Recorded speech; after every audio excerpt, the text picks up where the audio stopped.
Effect of the tides along the waterfront.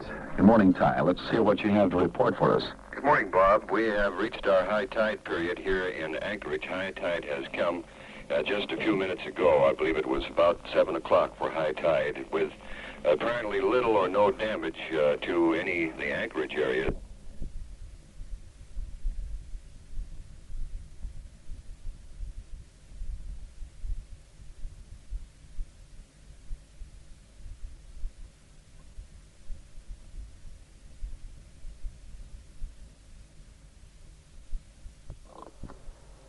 This is Danny Plotnick, manager of the Union Leader, a clothing store on 4th Avenue that was swallowed up by the huge crack in the earth in the Good Friday earthquake. I don't even know if he's employed. I know who would probably know him. But that kid, I mean, he's to me is an unsung hero. And these are the guys that... Yeah. Was he working down in the damaged area? Mm-hmm. Oh, yes, he was the one that would cover the bodies in the arcade. He's the one that went in there every building to see if the lights were turning, the electricity wires would click. And I don't know who he is. I've seen him around. I know his three friends are. There was a team of before, but he was the leader of the bunch. And I think he's broke. I think he's penniless. And he had a wooden leg. This is amazing. I mean, here's a guy like the old whaler on the ship, you know. But when I saw him, I just said, what can I do? Here's a guy leg. And that's what he was doing. Yeah. Well, Danny, what were you doing just before the earthquake? You're recording, aren't you? Mm-hmm. Me too. Immediately prior to the quake on Friday, the 27th, there were approximately 6 customers, 4 of whom were female, in the store, as well as 2 of the Alaskan National Guard natives, with whom I have served for the past 20 years, and consequently they had been coming into the Union Leader store. I don't know what my first reaction was. I don't remember. I didn't blank out, but in retrospect, I can't exactly remember what it was. My first impression, as I recollect my thoughts at the moment, and I haven't sat down to analyze them as yet, was that it was one of our usual minor tremors, and that it was of no serious consequence. The first action that prompted me to believe that this was of more than just normal vibration was the crashing of windows in both the front and rear of the premise, at which point I made certain that the customers in the store, one of whom was trying on a suit, was secure, and instinctively the 2 native boys in the store assisted the lady customers out of the store. Although we had to wait approximately 2 minutes. And I say we had to wait 2 minutes because from the inception of the quake, from the time we got out of the store, was an approximate 3 minutes. Damage Control, United States Geodetic Survey, asked me what happened. And the exact fact was that the building in which I was situated, in the Union Leader clothing building, was that the building slowly was sinking. But I didn't realize this, neither did anyone else, because it was such a odd sensation. This is why I've drawn the parallel that it felt like to me I was going down an elevator. It was a slow, gradual movement down. And this I understand from the geologists is the fact that the slippage, the earth and the crust was slipping away from underneath the foundation. And it wasn't until after the building had sunk approximately 30 feet that I noticed that the cracks in the walls and the crevices began to be noticeable. In other words, it wasn't until the 3 to 4 minutes time, which the building had gone into the ground, that the friction and twisting occurred, because I was facing the south, and facing the south to my left was the Denali building, and I could see through my building. You can see the Denali building next to me, in which I saw a cavity of about 6 feet inside it. It's visible. It's all there. The evidence is there. And this is particularly noticeable to me, having been in intelligence. We had to, in the Air Force particularly, get a report. So pilots who came back for interviews. And you have to get interrogation to get exact information. You didn't want to know any fancy. You want to know where the flak was coming from. Well, now, what was your feeling when you realized that you were down in this, about 30 feet down? Could you see daylight out of your windows, or was it too... Total darkness. All lights immediately went out. And it was a total dark blackout at first, and then light began to come in by virtue of the fact that the crevices and the splits and cracks in the building were on both sides, where the break was clean through the middle. And the particular building in which I was standing at the time, I didn't fall to my feet. I remained on my feet this entire time. This one of which I knew it was of serious import, and I assumed it was a quake.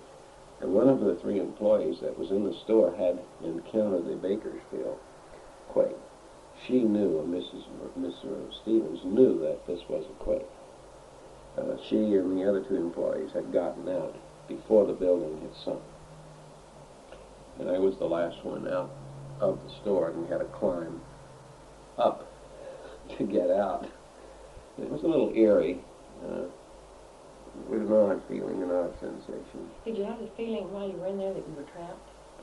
No, I never had the feeling I was trapped. Never did. And nor did I have the feeling that when I mentioned I felt as if I was being swallowed up, only because the 4 walls were enclosed. But I never had the feeling that I was entrapped. I never had the feeling of real danger, although it wasn't until I finally got out of the store and looked around. And my first thought, as I told you earlier, was that Good Friday, school is out. Here are 450 children similarly trapped, enclosed, who haven't had the experiences that some of us have had. They're in this movie house. In fact, I remember John Urban from the NB came up, and his first question to me, looking very concerned, was, "Have you checked the theater?" By that time, I had checked the theater, and I found out that I spotted the girl who was coming in to take tickets, and the movie wasn't open until after 6 on that day, because of the showing of Irma LaDouche, which was a very excellent film, but not for minors. But as I said then, and now in retrospect, it was primarily, after one gained his recollection and senses, one on which we were concerned with the children. After all, what else really matters? What went through your heart? What went through your mind when you actually realized that here you were sunk in this 30-foot hole? At the time, I can't remember. I mean, it's like it wasn't a total blackout. I could fudge a little in retrospect, say now what was on my mind then. I don't think I can honestly say this to you. What was important to you at that time? The survival of human life. Now, this is the only thing that meant anything to me then as now. Interestingly enough, although it was Good Friday, it was similarly the eve of the Jewish Passover, to which I subscribed to, and I was preparing myself for a celebration of this holiday in my home, and I had just finished reading various excerpts of the portions which we read on that particular the exodus, the original exodus of the Jews from Egypt. And I had just finished this about 5 minutes before, marking pages out of the book, and to see which one of my children would participate in it and which one of my guests would. But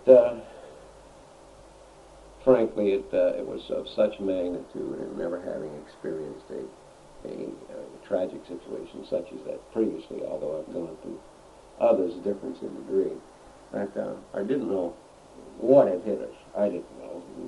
The only girl that really knew in the immediate vicinity was one of the young ladies that was in the Bakersfield place.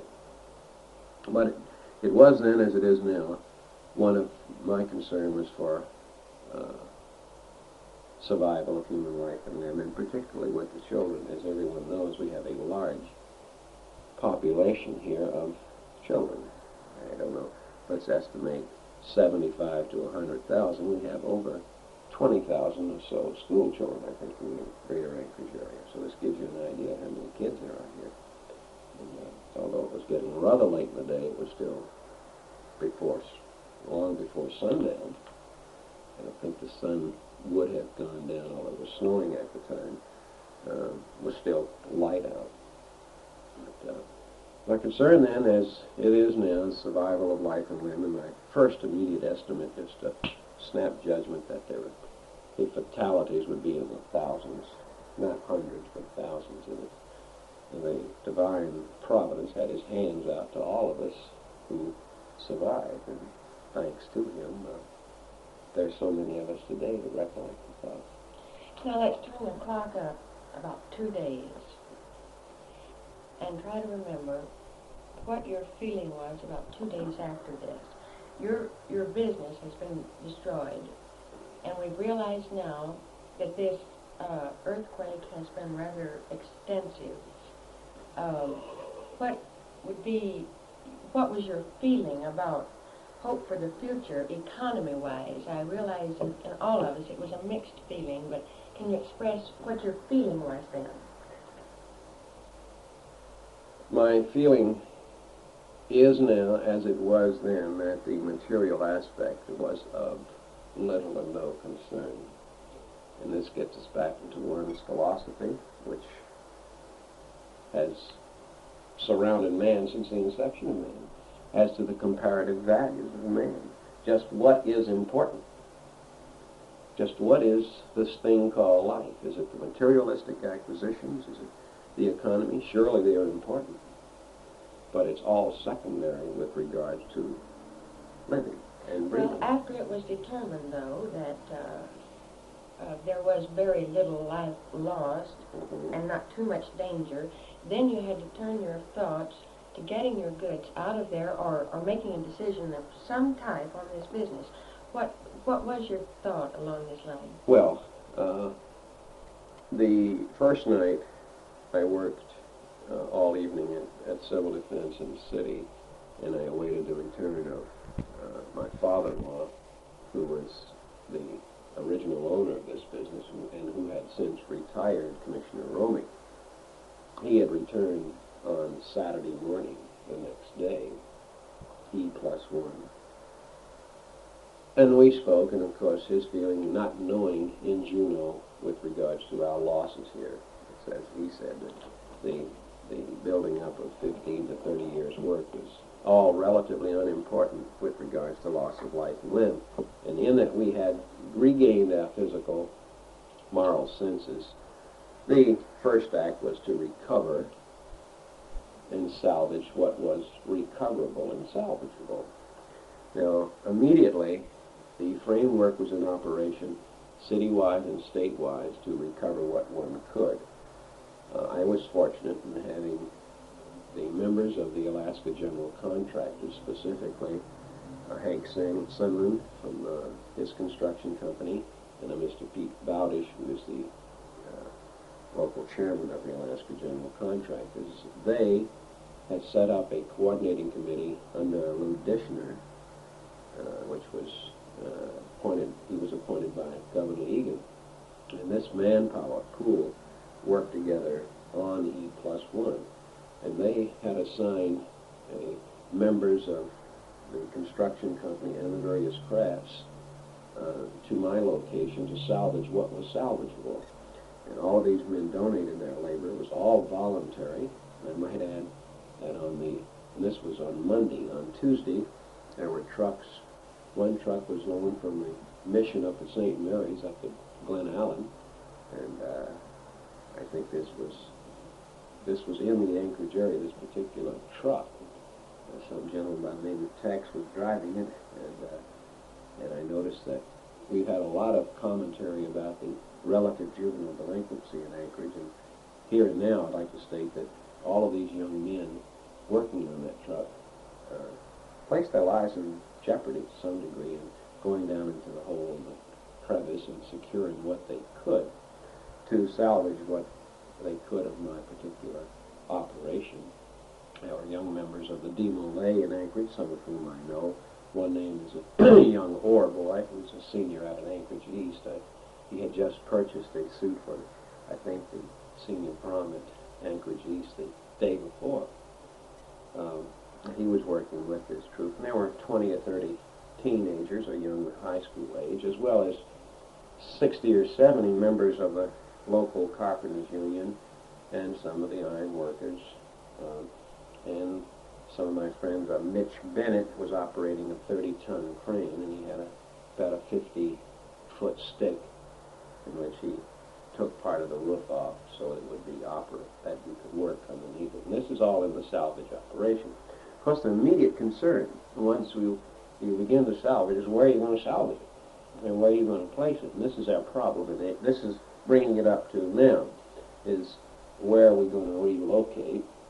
Where is the town going? What is going to be the best area to move into? I should state here now that I was not the owner of the property. So consequently my losses were not perhaps as heavy as the property owner. And yet I don't know what the outcome of all of it will be. I'm listening to all facets. I think we're getting a sense of direction from all sources. None of us know exactly where he or she is going right today, but I think that we have to be logical about it, not let our emotions carry away with themselves. I feel as if the future now will be greater than ever before, although my material losses, and I haven't estimated them as yet, would be in excess of $50,000, perhaps 75. And this is of the material losses, not counting the loss of income since the 27th of last month. But I am temporarily located in East 7th in what would not be considered otherwise an A1 retail location, but what could be considered a good distribution point for wholesale and perhaps a different type of discount operation because there's plenty of parking. And I think we're going to find, and we are finding, a major artery is changing. Notice the traffic on East 5th? Notice the traffic on East 5th lately. In fact, the entire east and south of the downtown area. But this was the main problem, finding the location and not knowing exactly where to salvage what was salvageable. And I know that I would meet the gentleman from J.C. Penney's as well as the Monty's NC Company, all of whom I know, and on friendly speaking terms. We were all faced with the same problem. First, now that we have recovered, where are we going to relocate? Where are we going to salvage our merchandise? How long do you think it'll be before this can be settled? I could only grasp and guess. I think the main thing was to determine the loss first, to regroup ourselves. I think that both the city, borough, state, federal government agencies are working desperately. And I think that all things considered, they're all doing the best that is humanly possible under the circumstances. I have no way of knowing how long it's going to take.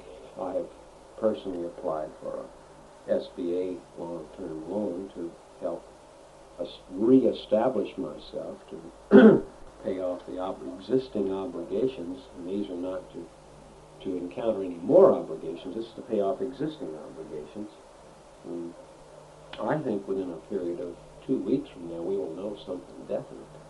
When I say we will know something definite, I feel that, and I consider myself a relatively small business, surely by comparison to an outside chain, my being a small home-owned operation, that the businesses will begin to see the light within 2 weeks. I hope and pray that those who have lost their homes will be able to recover in some respect, either through a federal agreement or state. I can think of many possibilities. Everyone is offering out their ideas of reconstruction. I don't think there's any pat solution to this thing because it's never been tried before, but there is precedent of the reconstruction of Germany after World War II, in which Mr. McCloy headed the World Bank there. And this was, of course, after the war, in which we reconstructed and rehabilitated Germany and France. And I'm not in any way saying that what they did could be applicable here, nor am I inferring that Alaska should be treated as foreign aid. I think that we should be treated equally as all other American citizens in this respect. And I feel reasonably certain that this will take place. I have nothing but faith for the immediate future. I know that, excuse me, I was tempting prior to the quake of consolidating my businesses because I'd had 4 outlets at one time, but I had retrenched into just one. And I was considering the fact of pulling in my horns and just operating on an austerity basis more or less, but now I think I'm going to possibly expand and not surely take advantage of the situation, but the line that I am in caters to a construction type of community. During the last 5, or since statehood, Alaska, Anchorage specifically, has become an administrative community. It's real interesting. Don Hill, chairman of the Central Business District, CBD, in which a group was a committee which I served on, was attempting to relocate downtown Anchorage, if you remember. And it was real interesting that this group was considering to establish more parking in the heart of downtown and create the one-way streets, perhaps. And the quake took care of all of this. But I think that there's a need now more than ever before for some serious planning, which will no doubt and will be forthcoming from the city officials. But I think that we have to look at this thing in a broad perspective to be realistic about it. I have faith that Anchorage will now become a city with all deference to all things that has transpired to date. I think now we have been tempered. It's like true steel. The best steel is that which has been exposed to a higher degree of temperature. I think this is true of the citizens of Anchorage, like the citizens of Rome or Athens or anywhere else. I think we're a little more experienced and perhaps a little more wise, and I'm sure with a little more compassion. That's good. I wonder if I could get you to do one more thing for me. Righty. That first night you were down there and I asked you if you'd been in the building and you said, yeah. You put on such a good act. I wonder if you could recreate that, knowing the actor you are. So if we use it, we could use it even without identifying. Or, just it's going to be a series of voices, first reaction things. And what you said to me was, I'm glad we got out with our lives. Our business is wiped out, but we got out with our lives. Mm-hmm. Keep it on that act, please.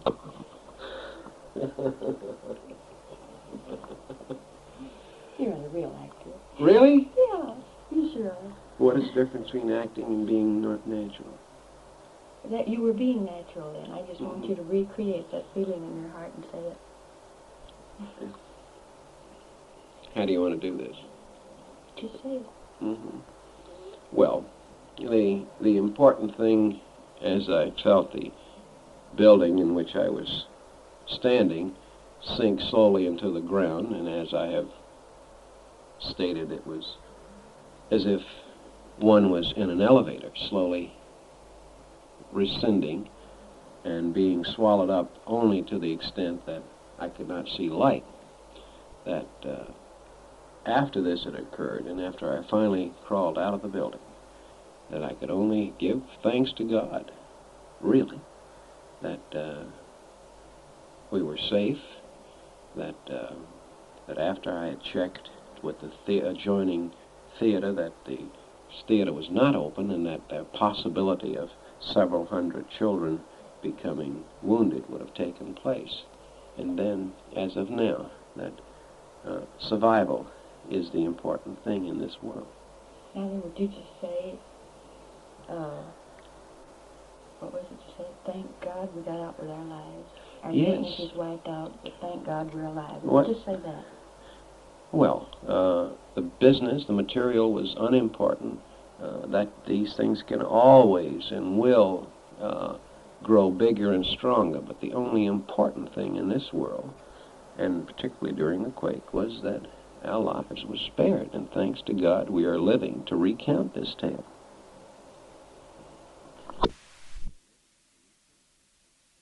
This naturally is the immediate concern of any human being, to know that how his beloved ones are.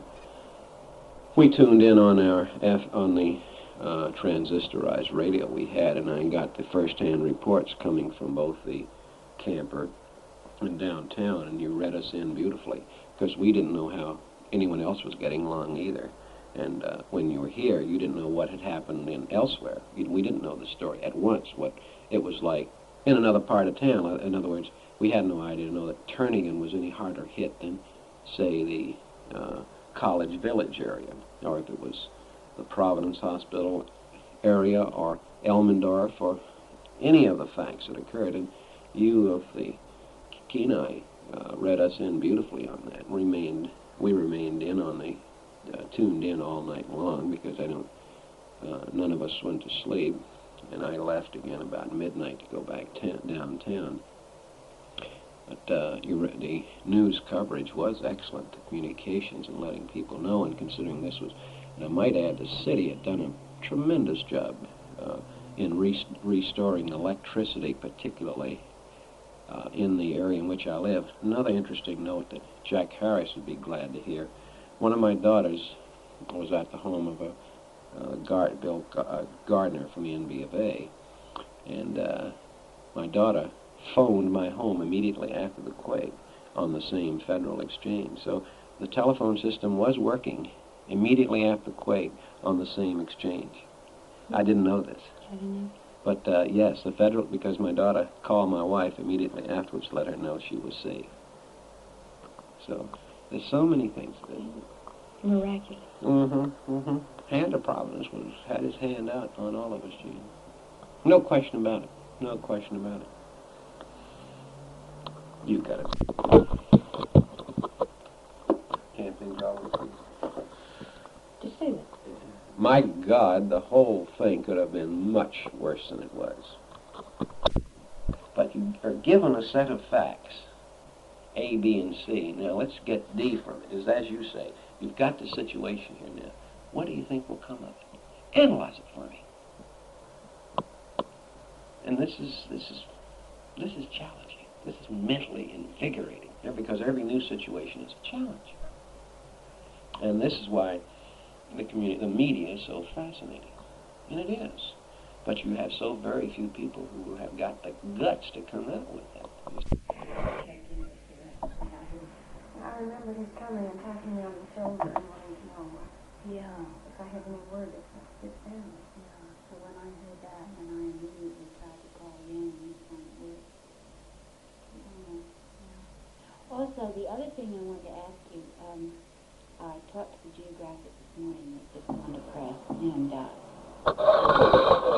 did you get back on the air after the quake? Do you remember about the time? Yes. One person on the staff said it was 55 minutes, but another one said 61, so we're going by the 61. Yeah, right, that's what I figured, about an hour after. And as I remember, KFQD was, I remember listening to them.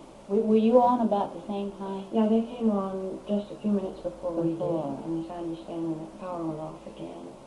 Because I remember listening to KFQD first and then switching to KNI. Well, then I'm all right on that. We had,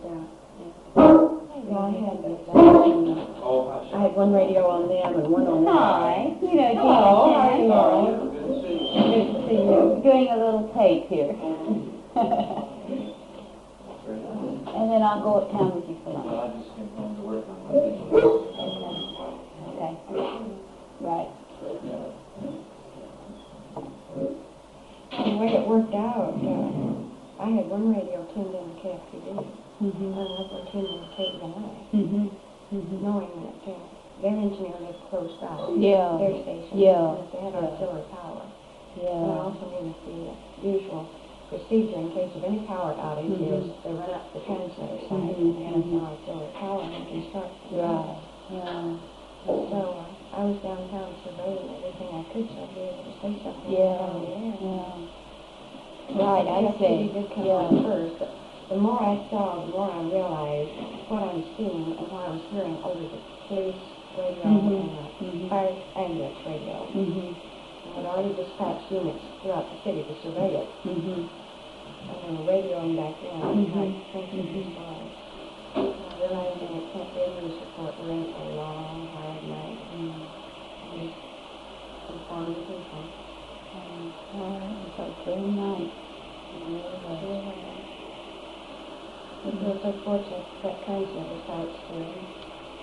I don't know what we would have done without the radio. I don't think I've ever felt so close to something. The first hour afterwards, I remember listening to KFQD, and they didn't know much, but it was just calm, just, calming effect.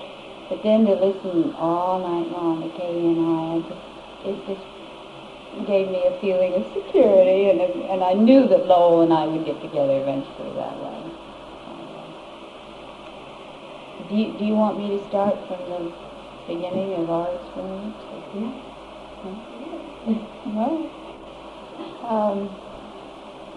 Well, let's see. As you know, Lowell left about 3 o'clock in the afternoon to fly up to Fairbanks in our little plane. And so the children and I were alone. Ann is 8 and David's 6. And Ann was having a headache, so about 5 o'clock I went up and got on her bed with her. And David went up and got on the bed in the other room to watch television. And it was then, I guess it was 5:36, I guess that's the time, I heard a rumble. And Do you want me to take time?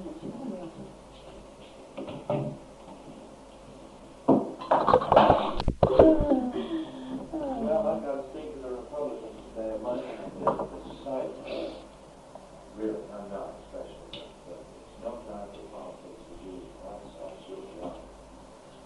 Now is the time. The only thing I can do is say is that we all have to work by together, regardless of political preference. That's what I think the job is so enough. It's just like war. You know, I take my observations on that plane ride from here to Juneau when the governor went down to address the joint legislative session for the first time.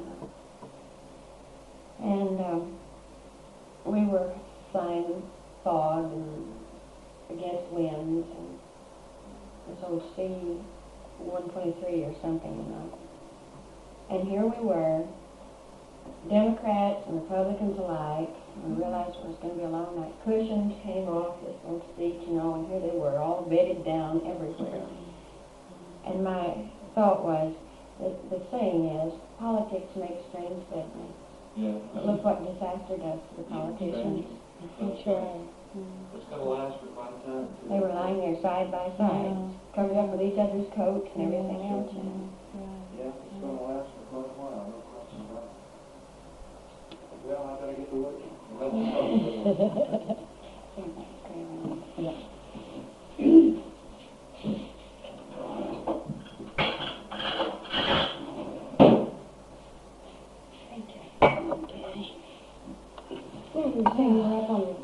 Yeah, we were up on the beds, and I heard this rumble, and I had heard this before last summer when we had this mild, very, very mild earthquake, you remember, and Lowell was at home at the time, and we heard it. We suggested the kids and I go out, and we did, and it was just a little mild shake. And of course we had plenty of rumbles all the time from the guns at Fort Rich. So I honestly don't know, I can't say what made me think it was an earthquake and why I should get out immediately. But the moment I heard it, the second I heard it, I called to the kids, "Earthquake, let's go out." And they reacted instantly. And we were in the hall, downstairs in the hall, by the time the house began to shake. We ran outside. We were in bare feet, and of course in cotton shirts. And little David, 6-year-old David, kept saying, "But I'm in bare feet, Mommy, I'll get frostbite." And by the time we got about 10 feet outside the front door, we were absolutely thrown to the ground. And at that moment, as the earth just, I've never felt such a shaking, up and down and back and forth. At that moment, the house disintegrated right behind us. And it disintegrated right at the front door and the hallway. We could just watch it, just pull apart. The hallway, the living room, the kitchen, the family room just completely went to pieces. It moved away from us and down. The bedroom section remained fairly intact. I suppose in retrospect we could say if we'd stayed on those beds we would have survived. But all I can think of was the attempt to get out, and what if we'd been a few seconds behind what we were. Well, we lay on the ground watching the house crumple and the garage fall down over the car. And then all of a sudden a crack appeared in the ground between Ann and me. It just started to widen and widen. And this, I was feeling very, very calm and collected, but this scared me a little, and I pulled her across to me because all I could think of was a chasm and an earthquake. This is what represents an earthquake to me, a crevasse. But I got her across all right, and the piece that we ended up hanging onto this big piece of rock and snow. It was about 5 feet by 5 feet, I guess, and Ann was able to hang on by herself, and I was clinging to David, and it tilted quite a bit, and there was a big hole down at our feet, and we just hung on to this, and then the whole ground all around us slid down the cliff. We just went right on down. It was the feeling of being on a Ferris wheel going backwards, or a rolling coaster. It was just a great sudden movement downward, the whole earth around us. And of course the children just thought that, well, this was the end, and I did too. It was something that I never have experienced and never hope to experience again. And finally, when things settled down and the ground stopped the shaking, the kids were David was really upset and crying, and so I took a moment out to make them kneel down and say a prayer.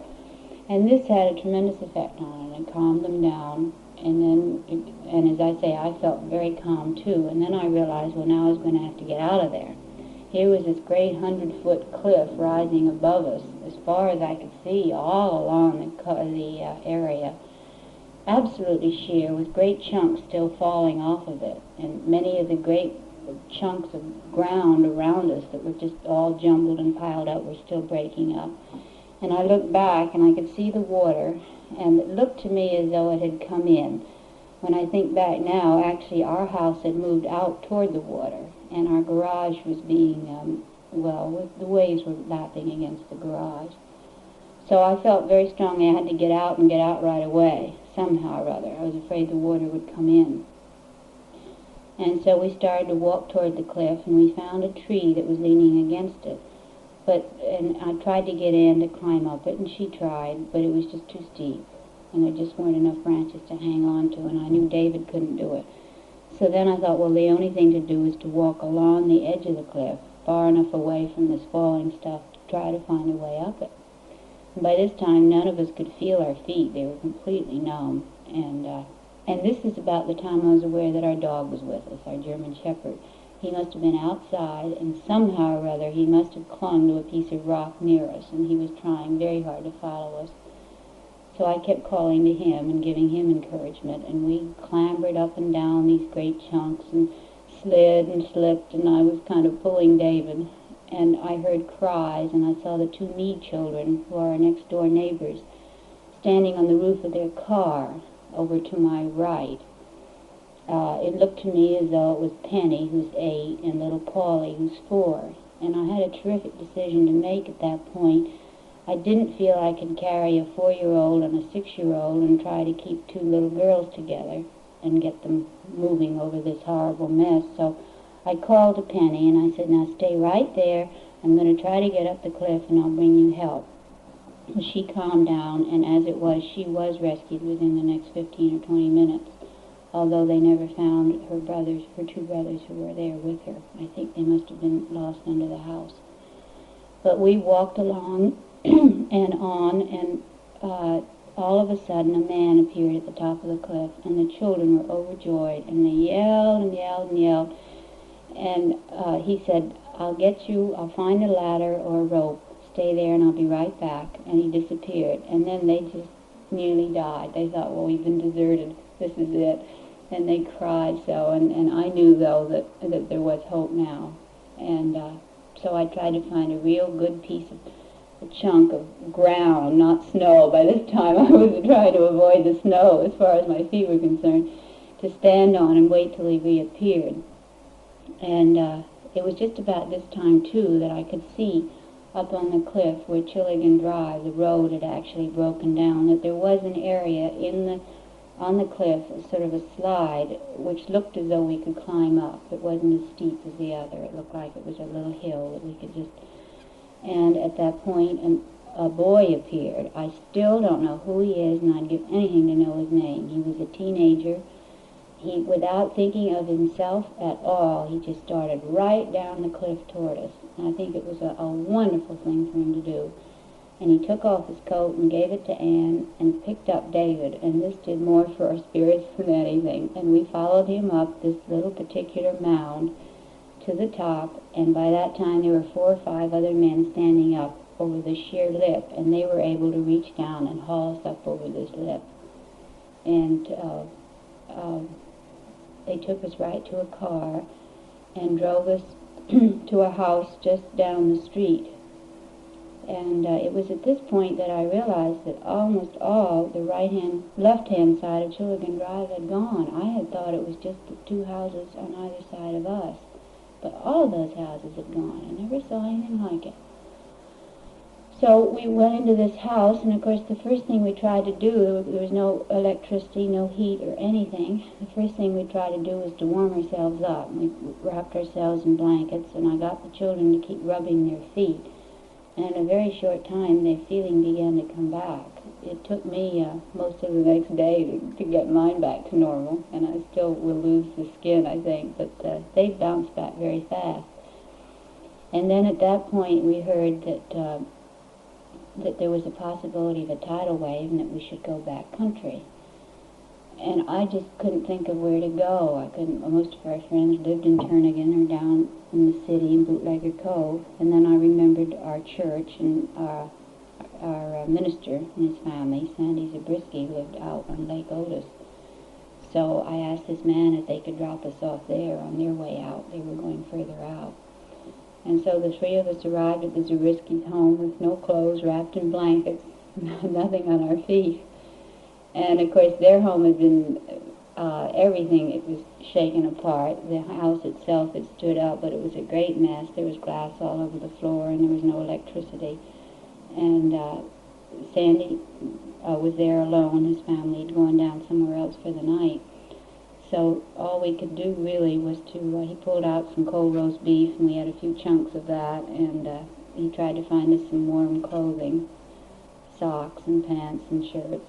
And at that point, the senior warden of our church, Warren Twiggs, came by with his wife. This was about 9 at night, and they had more space up at their home, which was quite high up on the hill in Muldoon. So we went along with them, and we spent the night with them.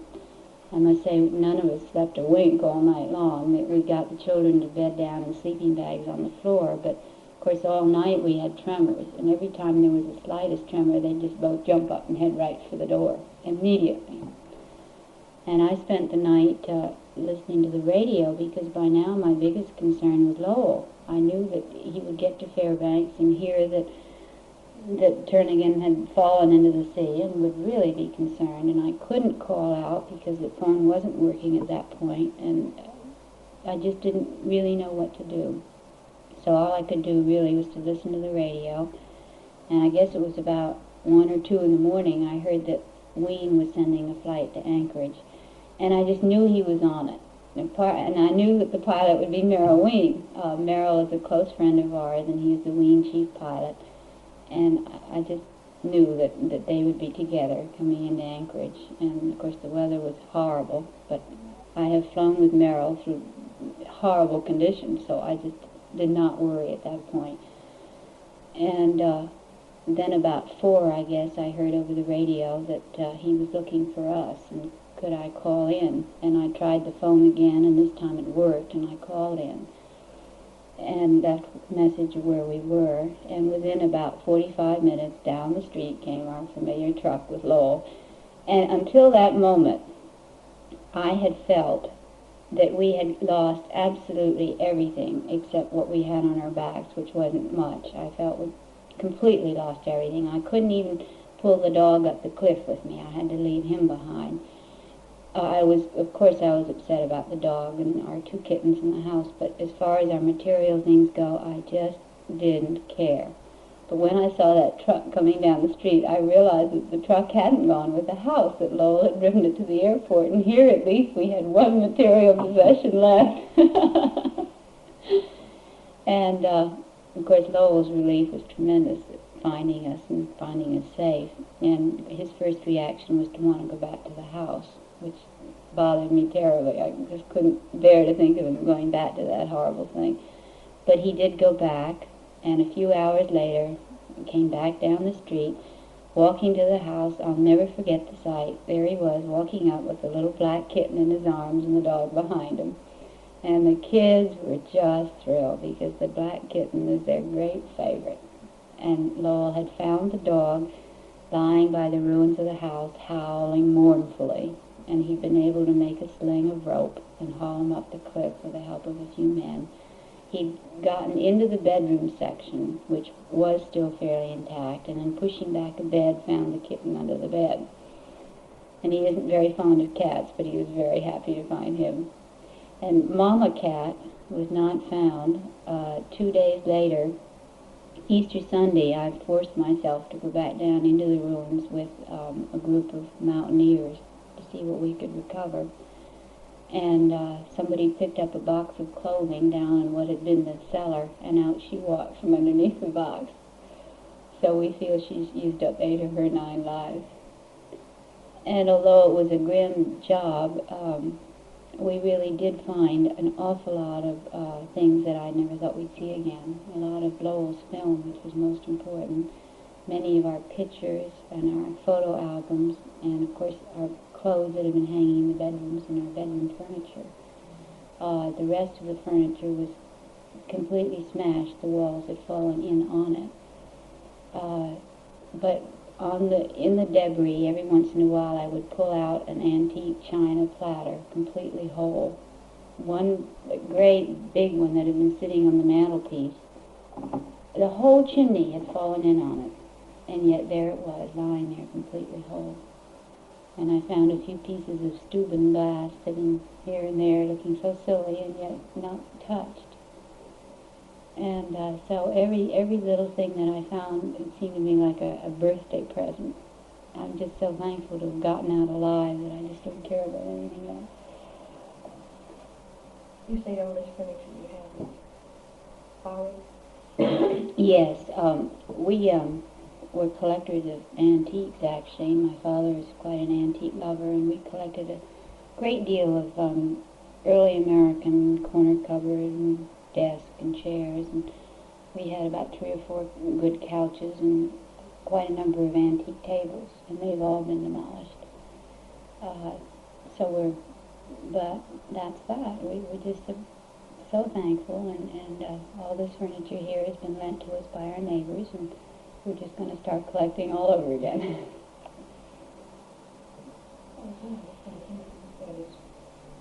whole area that we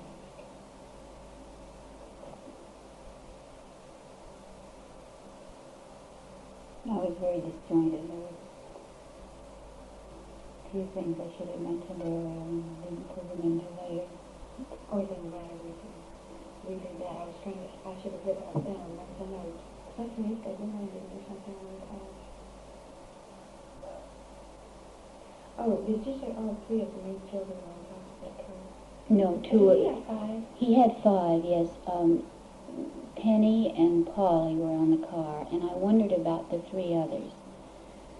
And then when I heard that the two were missing, I worried all night long that the two missing were the two I had seen. I was really upset about that. And then the next day when we checked in at the hospital, the two that I had seen were the two that were rescued at almost the same moment we were pulled up. The other girl was visiting at a friend's house at the time. And Penny told us, the little 8-year-old, that the oldest boy, Perry, had run out of the house with Polly, the little 4-year-old, and then had gone back in to get the baby, and that she didn't see them again. Were they home alone? Yes, Wanda had left them in the care of Perry for just a few minutes while she ran uptown to get Easter presents for them. And by the time I got to the top of the cliff, she was there. And then Perry, Dr. Meade, came also, before I left the area. And I think his tale is really one of the most heroic of all, because he spent all the next day at the hospital working with all his patients, and tears rolling down his cheeks the whole time. And I think to have gone on with his work that way with such a tremendous loss is really something. Yeah, I'm thinking it was one of the hardest things in the world for me to have to put that call out over the radio for him to report for emergency. I heard that, yeah. Oh, Yeah, I heard that, and it, I guess it affected us all that way. do you know his family? Yeah, fine. He's back at work full time. She's doing fine.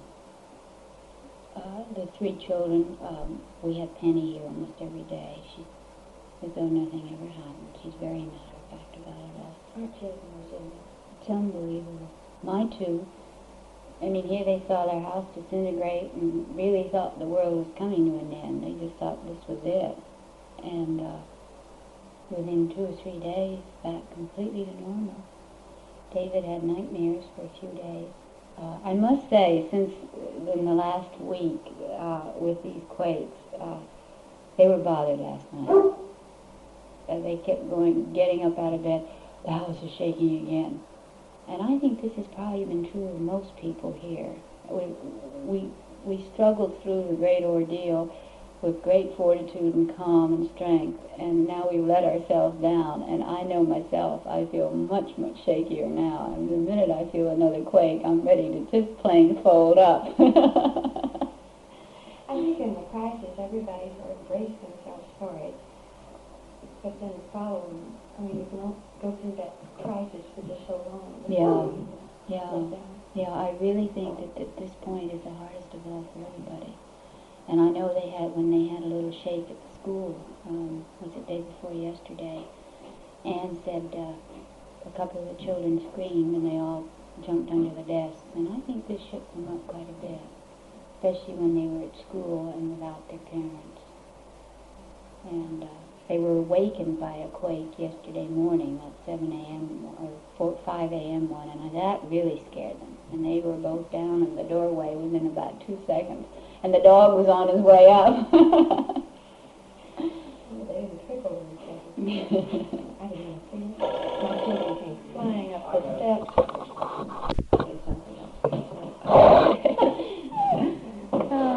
One of the things that helped me was the most of all after the quake was Easter Sunday, I guess it was, when National Geographic writers appeared and said, "Would you write up your story for us?" And this gave me something to do, and I wrote 3 and 4 hours a day and poured it out. It was all still completely fresh in my mind, and made myself do it. It was a deadline of I wrote 26 pages in about 4 or 5 days, which is pretty good for me. I'm not the usual author that can write them all very fast. And I'm very glad I did that now. The night they left with the script, I fell apart. And they say that they think it's a good piece of writing, partly because I did write it in a state of shock. And so much of it, the memory of it now is dimmed. And this will come out, they're going to give me 7 pages in their July issue. They're going to have 50 pages on the earthquake. And they had an artist up here draw the exact moment that the kids and I went over the cliff hanging onto this piece of ice. And when he left that night, he came by with the painting, and he said, I just wanted to show you what I've done, and I just nearly died, because it was there in the most complete, realistic horror I ever saw. Oh, it was something. And they called me yesterday, and they said, would you like us to send the painting, the final painting up to you? And I said, no, thank you. You leave it with one of the families for a couple of years. I don't want to remember that right away. Mm-mm. Well, I think by having to write it down how it was so fresh in the memory before you reach this letdown, it possibly has made your memory of it more vivid but realistic. Mm-hmm. Mm-hmm. I think it was very good to do that, and many of our friends did that, because most of our friends on Chilligan Drive lost their homes. I think there were 25 of us, women and children, who went down the cliff, which is astounding to think that we could all get out the way we did. With just the 2 lost. And they've all written this down. And I think it was probably the best therapy in the world for the women. And the children played earthquake every day for days afterwards with blocks and cars and so forth. And I'm sure any psychiatrist would say, well, this is the best thing in the world they can do. Just get it out of their system. Someone said, how do you play earthquake? They build a house up and then knock it down. Earthquake. Oh, kids.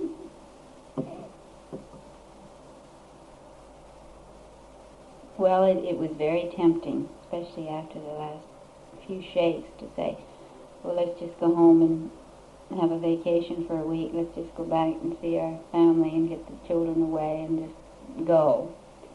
But I feel very strongly, and Lowell does, that this would be the worst thing to do, that this is the time to stay here and to be with our friends and to face it, and that if we ran away, that we would really never get over that. You can't run away.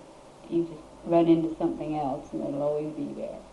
And I think it's good for the children, too, to face up to with it and learn to live with the shakes, to know that they just will be there probably for a good many years to come and be mild ones. And as you say, they're very resilient, and I think they'll be stronger kids for having come through it. I think so too. I've written that down and I wrote to at least some children out there. Mm-hmm. Mm-hmm.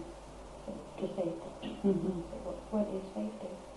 Because how can we ever guarantee disaster will occur? No, All absolutely they can not. do is learn to live with it and live. That's And right. kids have done it. That's right. And they're very calm about it. Right. And they will be stronger kids Mhm. for having been through it. And they've seen the world disintegrate around them, and they've seen it start back up again, and they have the right to be here and see it rebuilt. That's right. And to feel like they're a part of it. And I think it's so terribly important for everybody to be together at this Mhm. point. Mother, father, kids. I think this is the most important thing of all. I feel like it would totally destroy their confidence in themselves, Mm-hmm. and is letting us alone. That's right. That's If I right. stand away from it. That's just And the they would be way living we in feel. the hours of torment, wondering if we were. That's right. And then how could they come back? Because when they came back, they looked for the world to start shaking again. Well, we don't want to live here. They've got to see it being rebuilt. This is really important. This land is theirs. They have a right to be here and take part in it. Mm-hmm.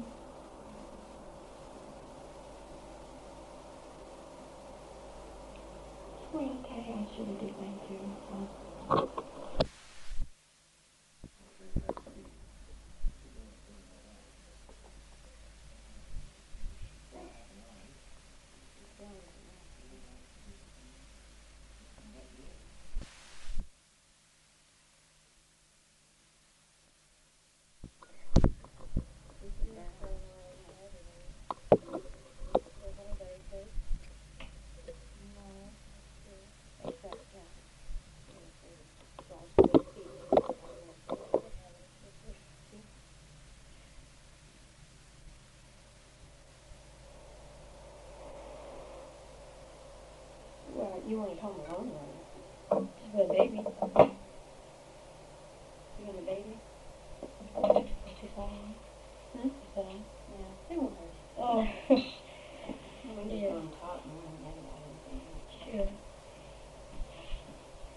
What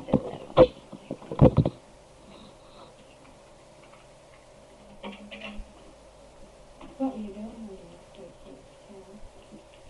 I was in the house, near the door, sitting in the rocking chair, holding the baby, waiting for Jim to come home.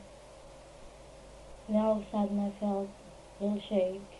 I grabbed the baby, and I had the TV on that I was watching at that time. I turned it off immediately, and I opened the door, and I stood by the beam. But I couldn't hold on in the door holding the baby because the door started slamming on my hand. And I stepped, I stepped outside in the porch, in the cement porch.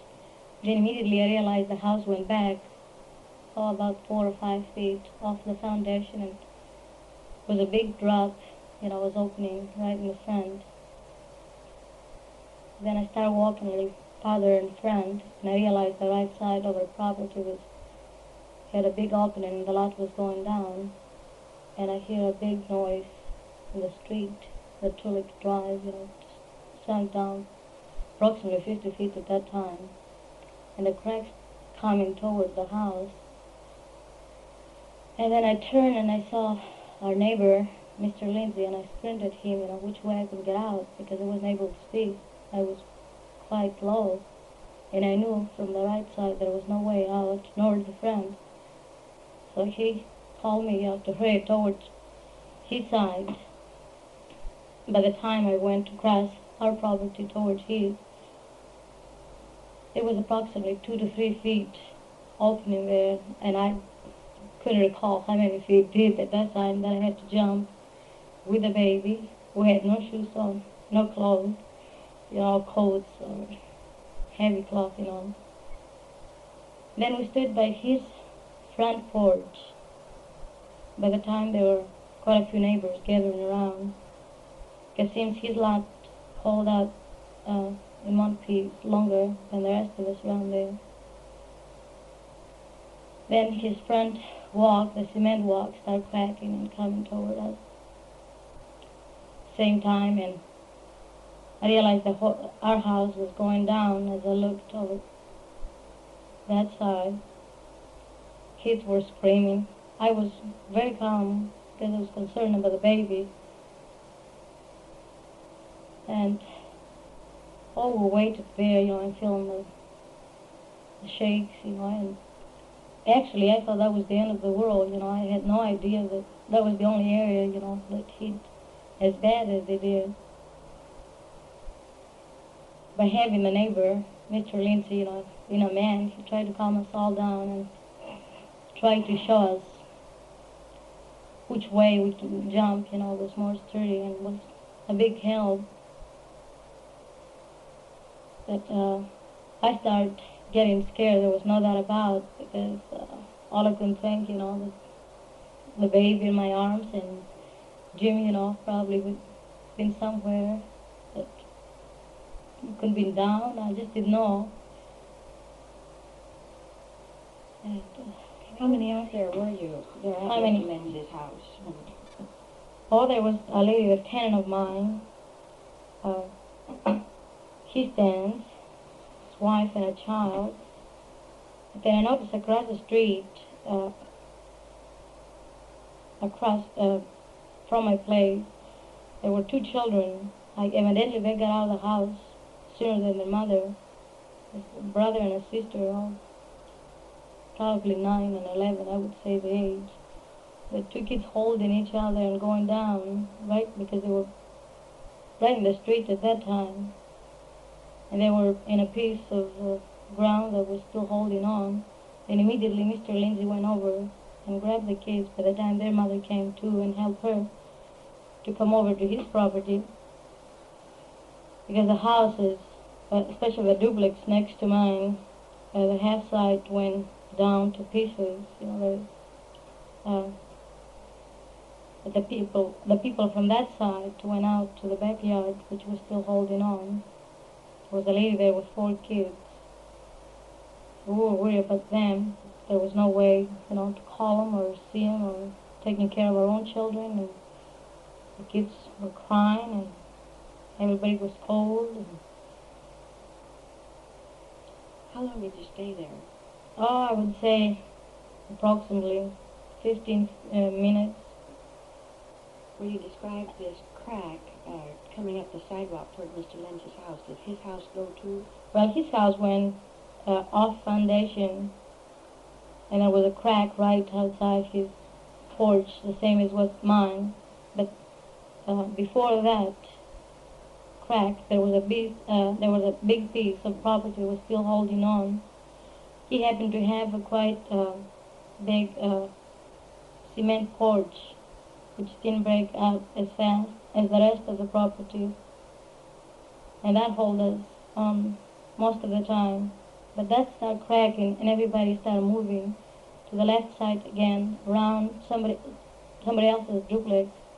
Of course, jumping, from opening, from cracks and ground that was still moving, but everybody trying to keep on, moving to find a bigger piece, property or ground that wasn't opening.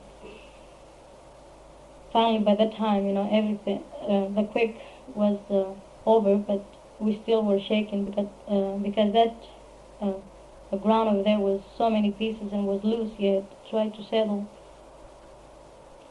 By that time, I'll say 20 minutes later, rescue men, I would say, I don't know who they were, or but they came down and they throw ropes because we were quite a few feet down, so we tried to hold on, and get up on the top.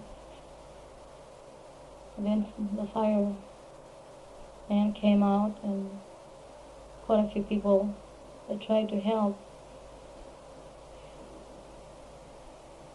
This land you were standing on then sunk too. Oh, As you all were yes. jumping crack by crack? Oh, yes, I can see the openings in front of me, and I will leave openings, big cracks behind me, and I will jump, and I went down. We were, not only myself, but the rest of, the people that were standing, we were down, I would say 50 feet by the time we got to the point that we had to start holding on the rope to get up. The land just went down. What did your house look like? Well, the house had settled pretty easy.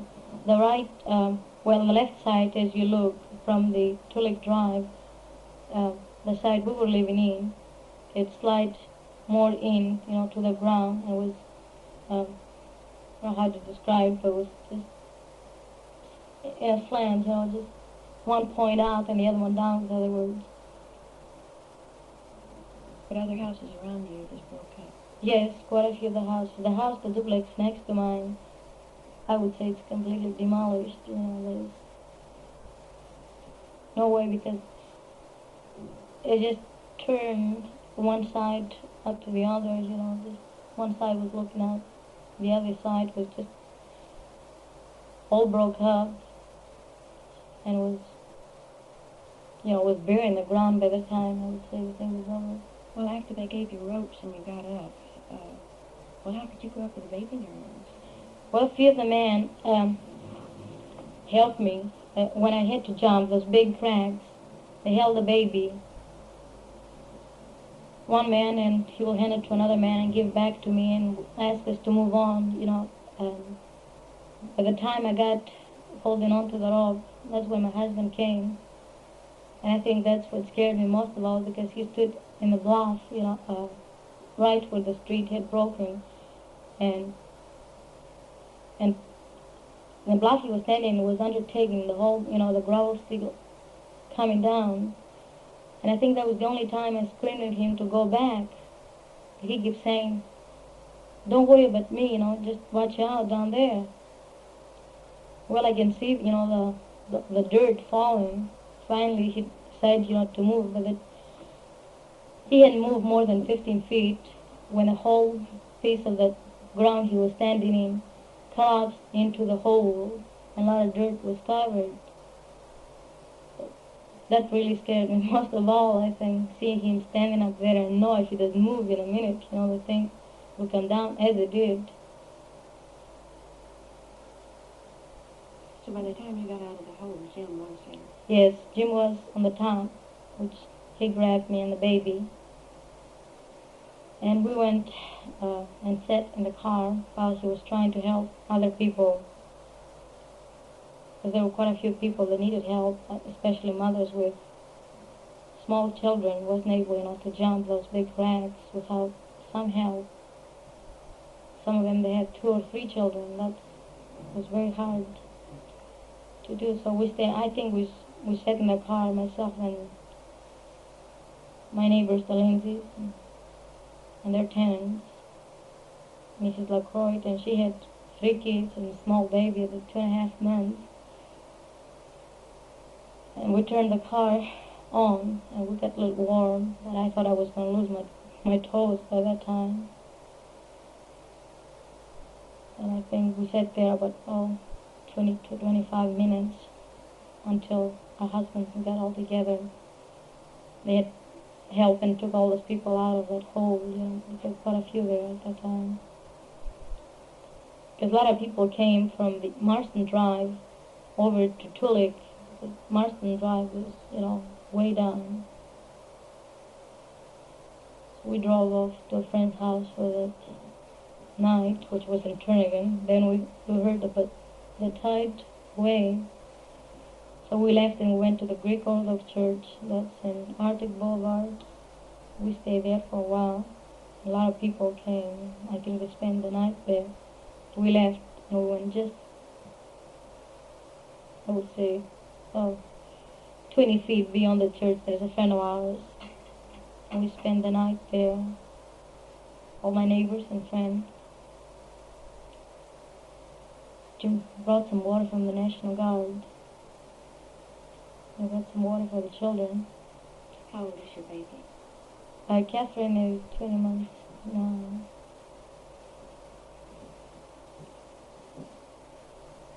She'd be pretty good size to be carrying around in your arms. Yes, it was.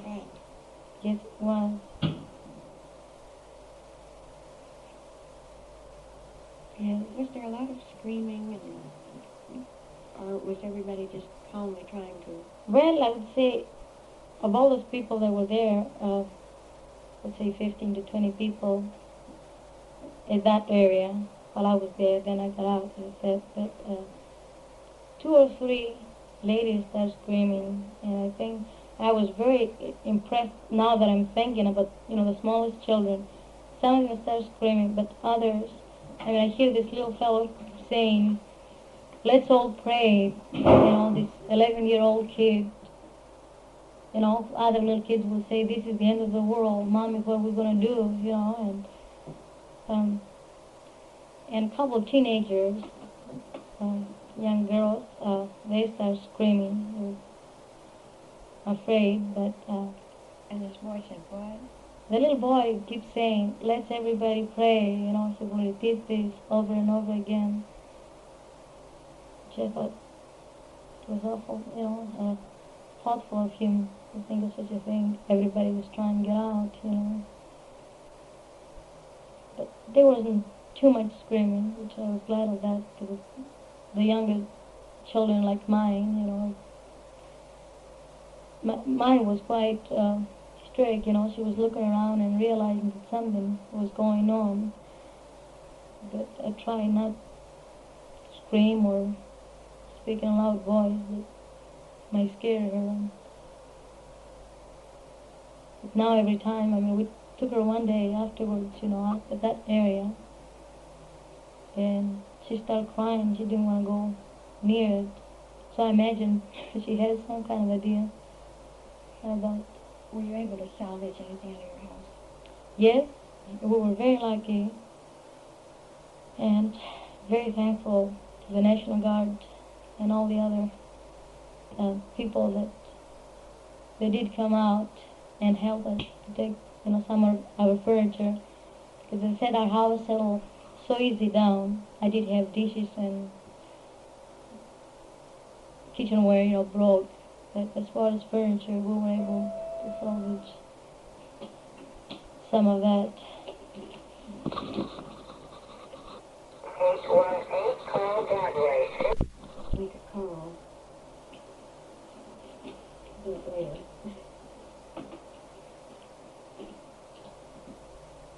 So you were able to salvage most everything, huh? Yes, very lucky. Did Jim have to go back on duty with the National Guard? Oh yes. Well, actually, the National Guard was in active duty for 2 weeks, and because he had to take over uh,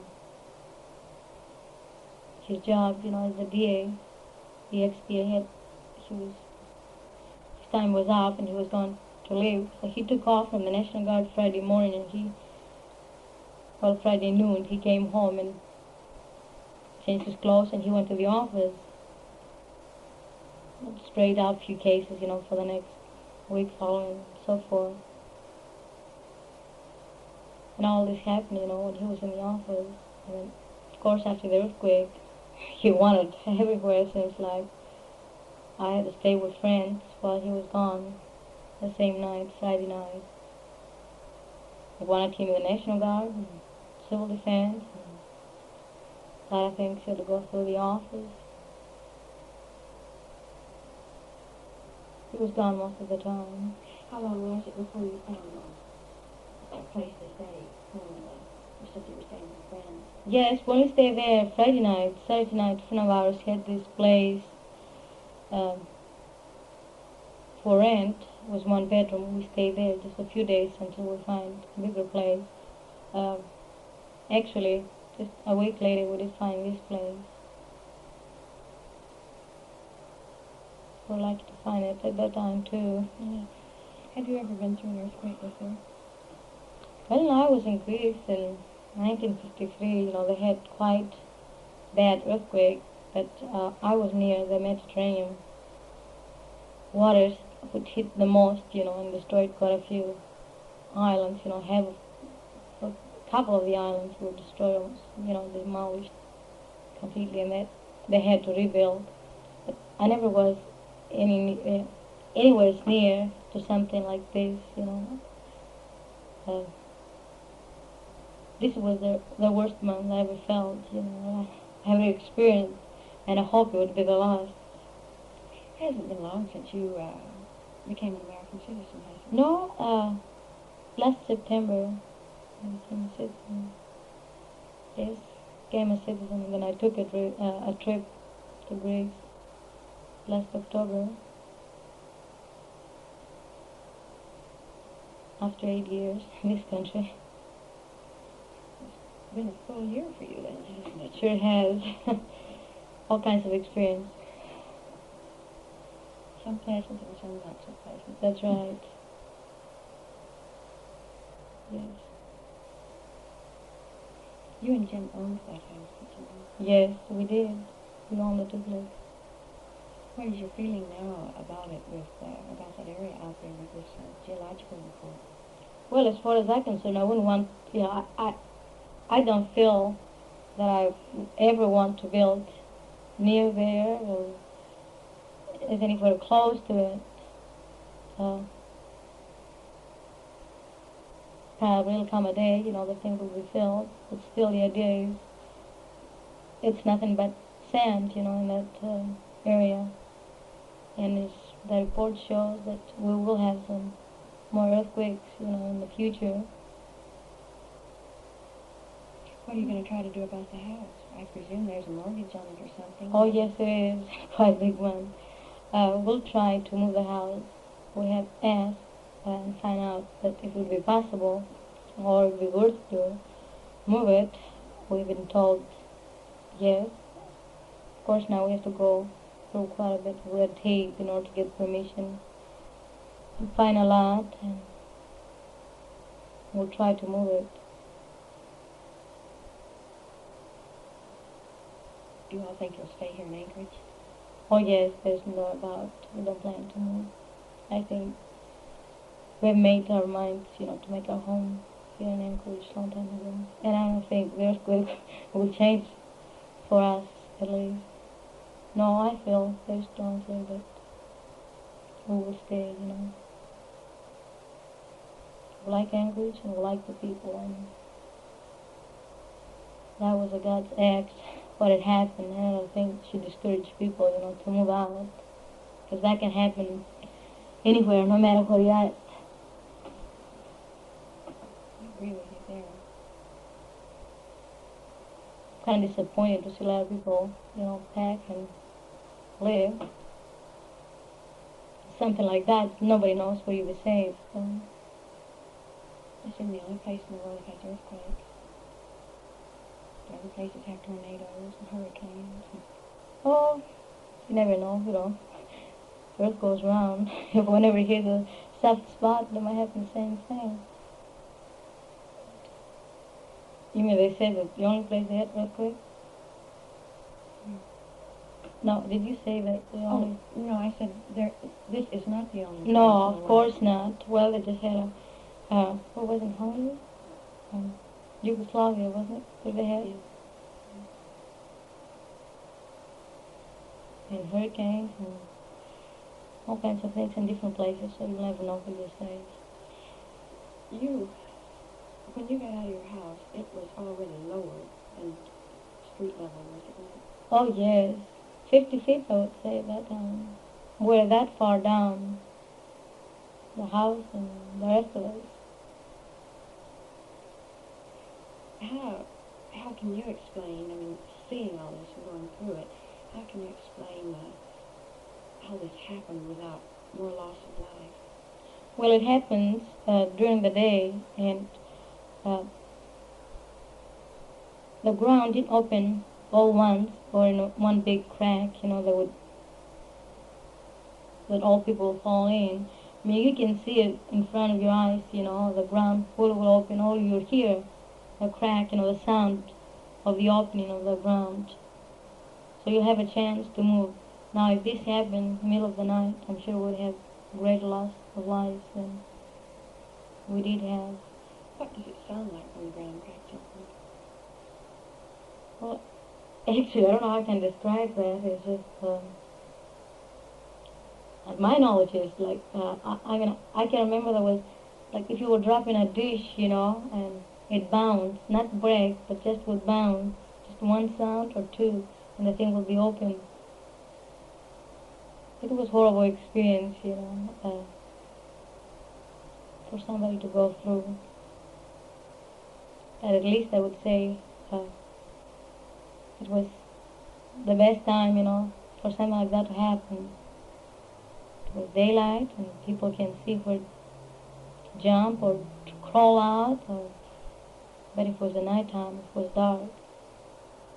Were all of your neighbors already out of their houses, or were any of them still in the house as it was going down? No, everybody was out of the house at the time. Because the houses out there shook so much that, actually from the people that I talked to, my neighbors, they didn't think the ground will open, but they thought maybe the building will fall down. Imagine if I knew that my building was going down as slow as it did, I probably had stayed in somewhere that I would be protected, from dishes or other things, objects would be falling and hurt me. At the same time, I was thinking that the building would just collapse over me. That's the reason we jumped out of the house as fast as we could. By the time you got out, it was already going down? No, the minute I stepped in the cement porch, that's when the house went back, 5 to 6 feet. Just barely made it? Yes. Yes, because if I was still in the house, I would be afraid, to jump that big. Probably I couldn't because the house was shaking so much, I wouldn't have bounce enough, to open the door. And as it turned out, later on, the doors wouldn't open, the way the house was slide and the doors was bended, Jam? The jam, yes, were bended so you couldn't open the door anyway. So you were Later on, no. trapped inside. That's right.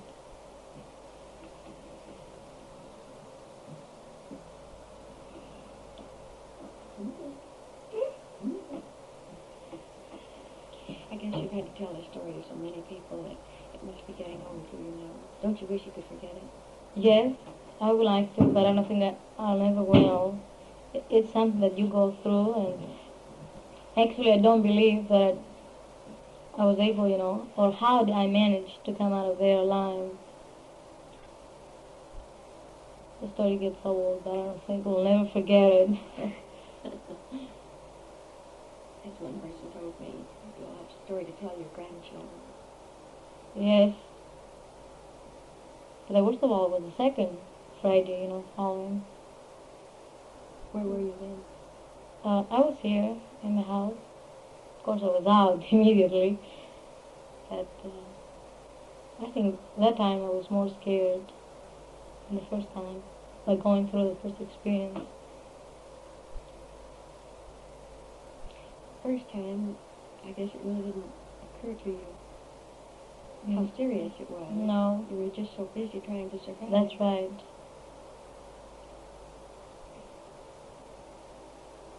Actually, I didn't realize all the things, you know, that did happen at the time until a few days later. I was in a shock. Did you say you were barefooted? Yes. I started out with a pair of slippers that, you know, were open, but they had a little heel to them, so I just took them off because I was slippery and I wasn't able, you know, to walk in the snow and jump.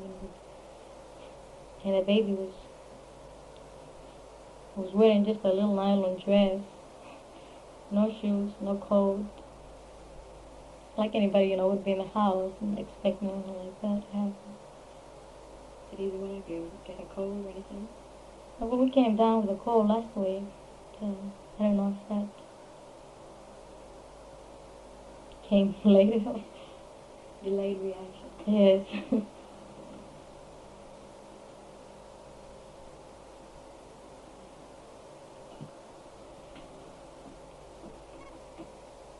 You lived on Tulip, is that it? Tulip Drive.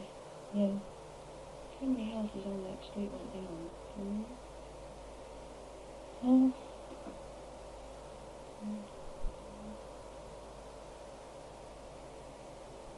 7 or 8 houses. Some completely demolished, or others just settled down easily. They all are quite a few feet down and quite a few feet back.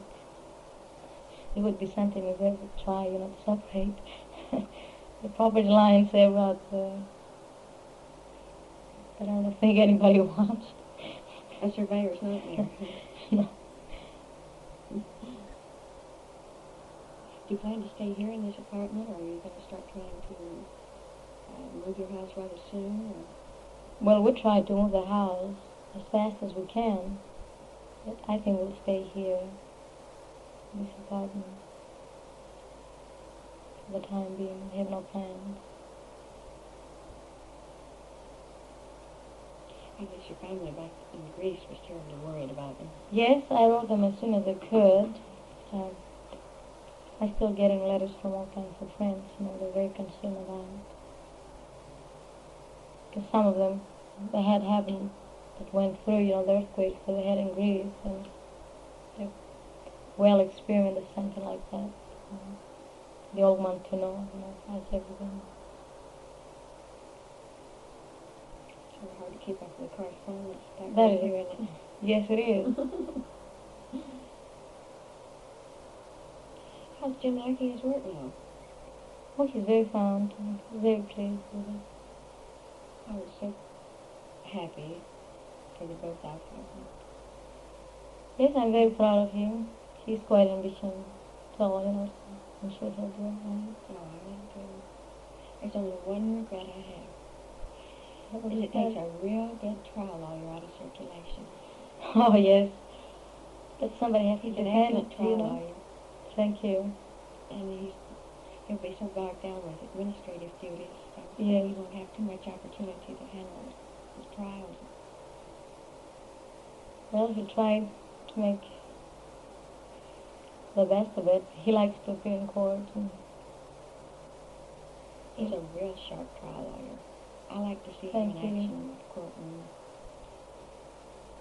he works hard on it. He does. He studies. With quite a few extra hours. When he goes in, he's thoroughly prepared, from back to front and all the way around. You see so many of them that go in there just about half-cocked. Well, you see, he defends the state, you know, the people of the state. He has to be prepared, you know. Any lawyer should consider himself in Oh, that yes, line. So that's many of true. them don't, actually. I thought it was real nice that the Bar Association would offer free legal aid to Yes. individuals. Yes, I thought it was very nice too. 'Cause a lot of people lost everything, you know, they hardly had enough money, you know, to get around at that time. A lot of people had to start paying rent and make house payments. There'll be some terrific problems to overcome out there. Yes, they are. I hope the FHA does something, you know, to postpone the payments. Because you take every day, it's a common worker man, you know, that he has to pay his house payment that he lost, you know, the house, and then he has, in addition to that, to pay his rent and support his family. That would be terrific, you know, to manage. I think that's a problem so many people face. The land that the FHA holds us to mortgage on is now out in the inlet. That's right. In England or in the bluff, which is no good at this point. But I hope they come up with something, you know, to help people. That is very important. We'll have to do it rather quickly too, I presume. Yes.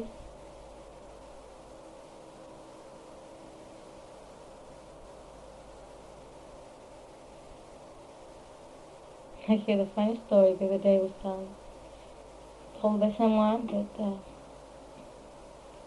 he said, well, better than make the payments in FHA because they will foreclose on you. He says, why they will be there to foreclose? You know, the houses in England. He was losing or gaining anything either way, so.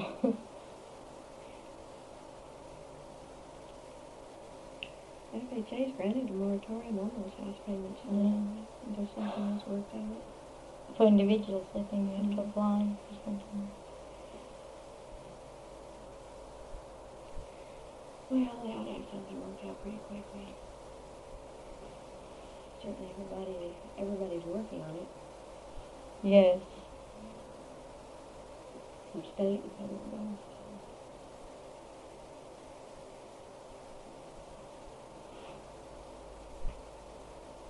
Finding a book over there to read.